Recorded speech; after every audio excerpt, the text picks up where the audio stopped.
Fort William First Nation was the scene of a press conference earlier today as Dean Angelique Eaglewoman, who is the former dean for the Bora Laskin School of Law at Lakehead University, was the topic of discussion for First Nation leaders who are calling for change based on what they say is systemic racism at Lakehead University. Here's the Scrum with the former dean of the law school.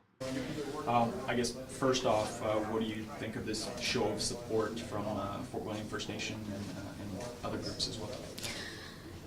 So my heart is overflowing. I am so thankful for the commitment and dedication from the First Nations, the Métis Nation of Ontario, the Anishinaabe Nation, all of those that came together and understand the importance of education for Indigenous people. They see the importance of this law school and this role and what a difference it can make in Northern Ontario. And they were there at the beginning, and I think that they need to continue to steward going forward. One of the things that we heard was that they're calling for an independent review to address the issues and allegations that you've brought forward. Can you tell us a bit about those issues and allegations, and what, if there were a review, what would it find? I don't think I can answer that one. Well, I guess if you could just kind of explain kind of the atmosphere and the environment that you were met with while you were at the university.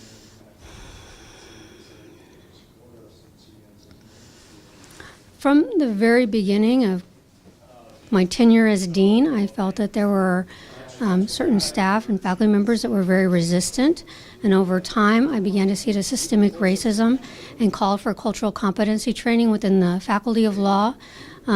And then I began to experience from the senior administration that they didn't see it the same way and they weren't going to support me in those efforts.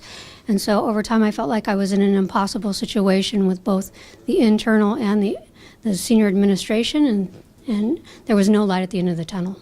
I mean, you've made an allegation of systemic racism, which is obviously a very serious charge against the university. How do you differentiate what you experienced with, just bosses, having pushbacks in terms of budget concerns and other concerns? How do you differentiate, I guess, what you experienced?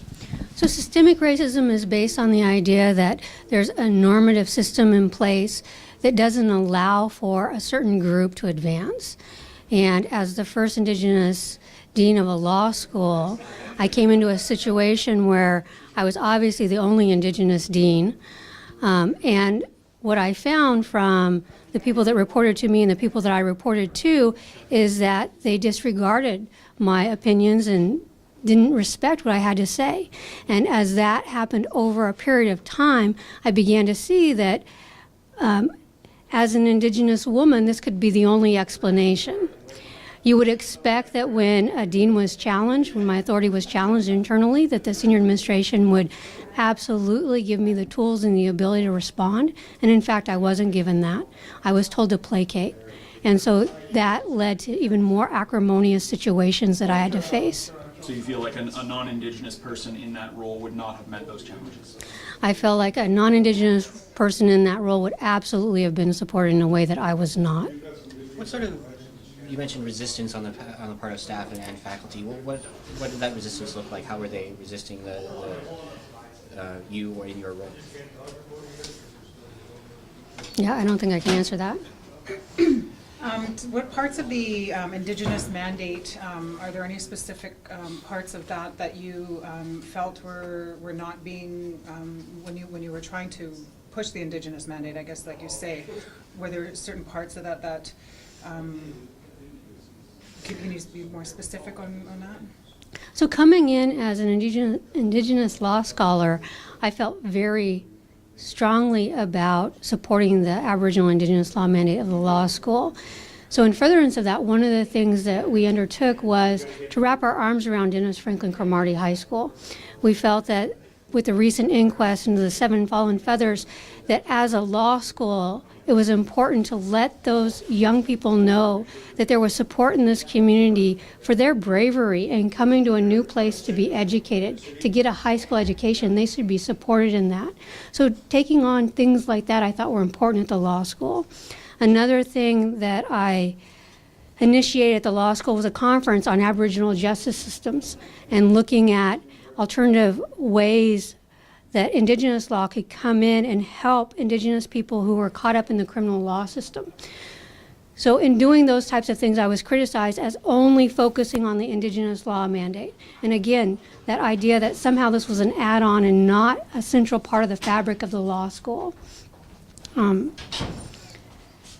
There's another part I was going to say there, and I don't remember what yet.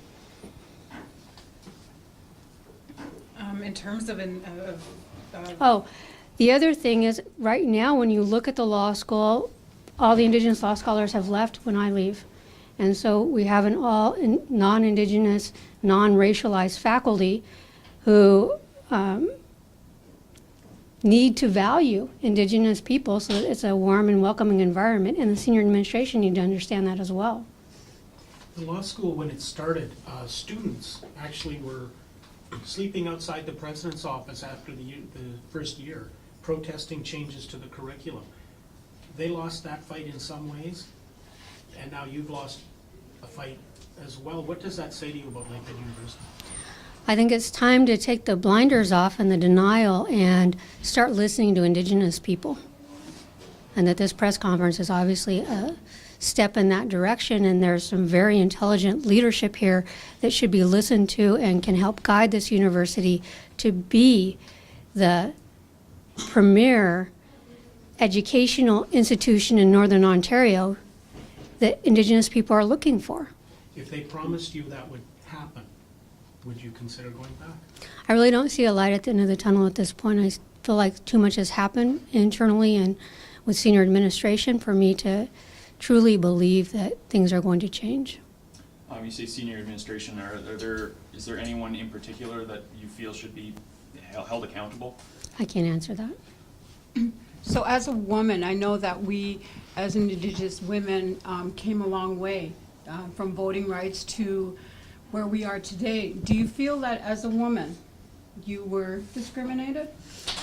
I do think as an Indigenous woman that had a role to play in how I was treated. I also think that as I went out and was sharing my story and book clubs and different social gatherings, many Indigenous women came to me from Thunder Bay and told me their stories, and that this is a problem that permeates many of the legal offices, even the courthouses, and the places where Indigenous women with education are working and trying to contribute.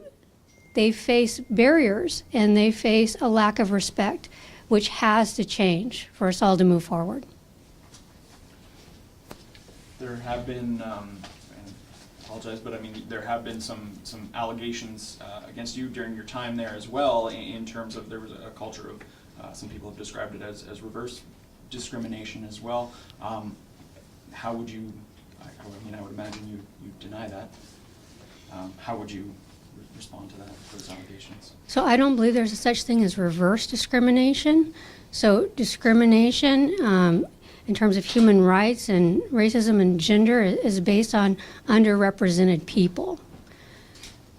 So in terms of what I experienced, I would say that I was the person that experienced the discrimination. In all hopes, do you wish it's going to be another woman to take your place? I think that would be wonderful.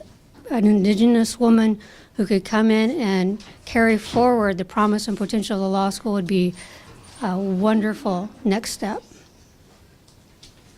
Thank you very much. Thank you.